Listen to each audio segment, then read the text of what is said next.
Sure. Yeah, I appreciate it, and thank you for having me on. Yeah, I mean, before this, I was a longtime financial advisor. So I was managing people's money, mostly retail, individuals like yourself and small businesses. I wasn't doing any large corporations or anything like that. So it was mostly on the personal finance side. Did that for a little over 20 years. Oh, wow. And then I found a buyer for my practice. And then at that point, I sold to them. I guess, like others, you have that story of where you're sort of feeling a little bit of burnout. And I kind of felt like it was time to go. So I was blessed to be able to find a buyer for the practice. And then about 6, 7 years ago, to be quite honest, like I sort of fell, for the proverbial ass backward, if you will, right into this space because it was something that I had always enjoyed as a kid, and I'd never thrown out my cards or anything like that. I just kept them for all this time. And then I kind of fell backwards into it because I saw an article on ESPN.com that showed how much a LeBron James one of one card sold for back then. It was like How much was it? it was like 312,000, and that was about 7 years ago. And then there was a Wayne Gretzky OPG rookie card that sold for like $500,000. And that's when I was like, you know what? I knew I had the Gretzky card, but it was not anywhere near in perfect condition. So I just started looking at my cards again. And then all of a sudden, I just fell in love with it all over again. And, Wow. So you started collecting cards way before you made this a business, or even you were a fan first. Yes, always loved it as a kid. Probably did it for 5, 6 years then. And then, kept everything. And then just sort of, life gets in the way, right? You go to college, and then you get a job and you get married and you kind of put it on the shelf and don't think about it for a while. And then, like I say, it just sort of happened. As I was going through this life transition after selling my practice, I just bumped into an article and, since I had a little bit more discretionary income at the time, all of a sudden I was like, hey, look at this. I can kind of do it the way that I always wanted to do it, which was, buying some higher end Michael Jordan stuff and guys that I liked. And, the rest is sort of history. That's crazy. All right, let's get a little bit more into that. And then we could talk about which actually led you to get, say, the Centurion card. I'm sure that might be one of the ways you started following my YouTube channel. And that's how we met. And the beauty about the YouTube channels is it's been a great way for me to meet people like you. But let me ask you, just define the industry, because you know the industry much more than I do. Go into how it's like $1 billion industry. It's not this isn't a fly by night type of thing. In fact, I was reading the article you sent me. A pair of Michael Jordan flu game shoes in 2013 sold for $104,000. And in 2023, those same shoes have sold for 1.38 million. You can't even get that type of return in the stock market. So give us, the viewers, myself, just an idea of how massive this really is. Yeah, I think that, if you dig into it, between sports cards, CARDS, like the baseball cards that you grew up with as a kid, and then certainly on the memorabilia side have exploded in popularity over the last 10 to 15 years. And like you said, it is now both facets of that space are now in the billions and billions of dollars. You might know that Fanatics, which is largely an apparel company, has now come in and really started to dominate the space. They've purchased an auction house. They've made agreements with the players associations with the NFL and the NBA. So they're going to start making cards as well. So Michael Rubin him and his team have really come in and, started to make a large investment in this. And I think, if I'm not mistaken, you guys can probably Google this, but the last valuation on Fanatics was something around like $40 billion. So I would anticipate an IPO in the next couple of years there. And that will only make the space larger, because then people can participate either in Fanatics as a company or, if they want to buy, singles of cards or jerseys of their favorite players.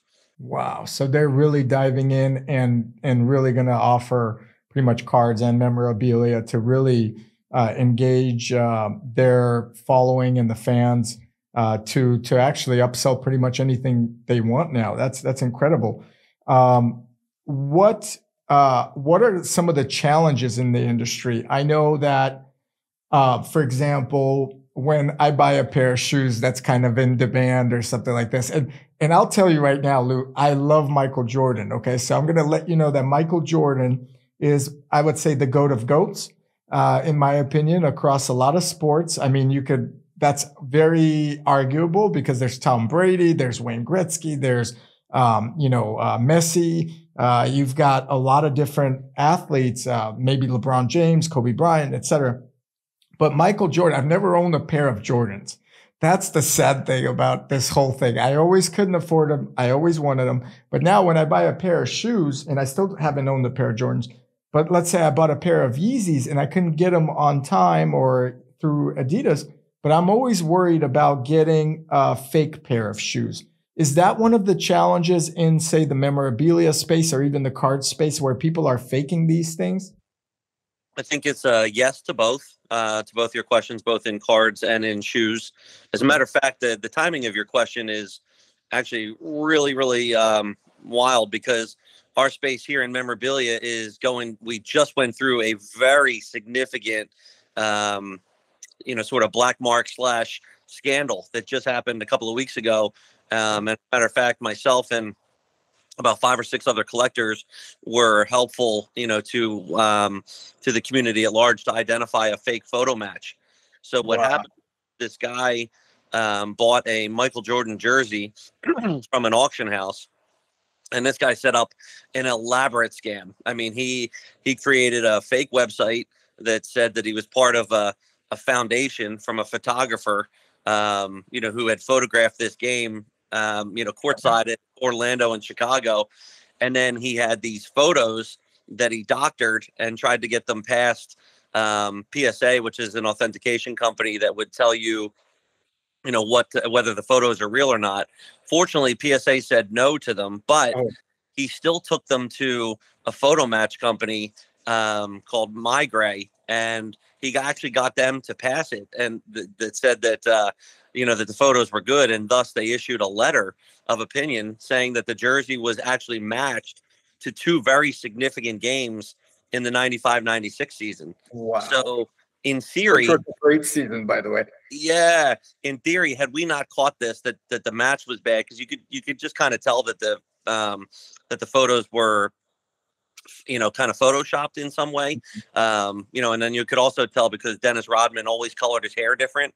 Yeah. So kind of funny what this guy leaned on that actually could be picked apart. But the long and the short of it was, this guy bought this jersey for like $26,000, and had it been real, and the photo match been real, it probably would have been worth about $1 million. Wow.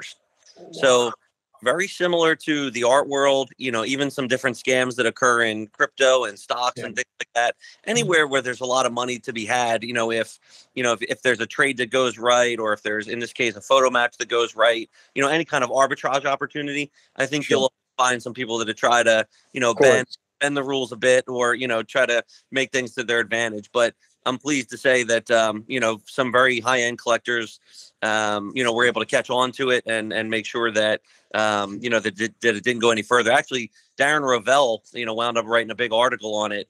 So you guys can Google it later, if you have an interest. But the long and short of it was the photo match company wound up decertifying their letter of authenticity, and now the jersey is no good. Wow. So did someone actually buy that jersey, or was it at auction? The guy that was trying to pull the scam bought the jersey at auction, and for $26,000. Yeah, and the jersey itself is fine. Yeah. But what the scam was is that he was trying to very definitively pinpoint it to certain games, which were like Eastern Conference Finals games in 95 and 96. So as you alluded to earlier, you've seen a Jordan Finals jersey sell for $10 million at Sotheby's. This would have been, the round prior to that, just in an earlier year. So, to be able to take, say $26K and turn it into $1 million, had he been successful, right, would have been So he almost sold it, but it got flagged because some people helped out or got involved, such as yourself, or finally someone realized that this is a doctored photo. Dennis Rodman's hair is like pink twice. That's unheard of.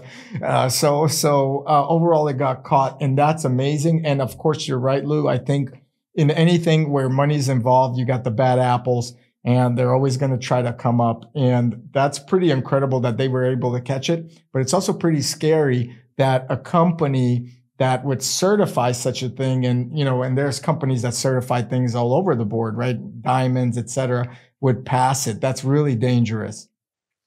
Yeah, 100% agree. And sometimes an industry just needs something like this in order to tighten up the standards. Because I mean, really, at the end of the day, that's what we're looking for, is just to make sure that these photo match companies have as best as they can airtight standards. To make sure that things like this don't happen frequently, and they don't. I mean, this was sort of the what do you want, like one in a million, kind of thing that, would have been, the great caper of all. But, and there's 3 or 4 other, big photo match companies out there that, can kind of look through it and give a second opinion and a third opinion. And it's very good. I think with everything, you should always get at least a second opinion, whether it's health or finance, et cetera. You can't jump in. And I think that's great that there's competition in that to prevent something like this from happening. Because what I would imagine is if this individual did that and sold it, it would have been hard for the other party to get their money back. Is there like an escrow that's typical with such a sale where it has to get proven? so that can be, again, the short technical answer would be yes. So a lot of this stuff will run through auction houses. Mhm. So Sotheby's and Christie's and Heritage and places like that. So, if something went wrong, most of those auction houses, if not all, would back, the potential buyer, Got it. and be able to try to unwind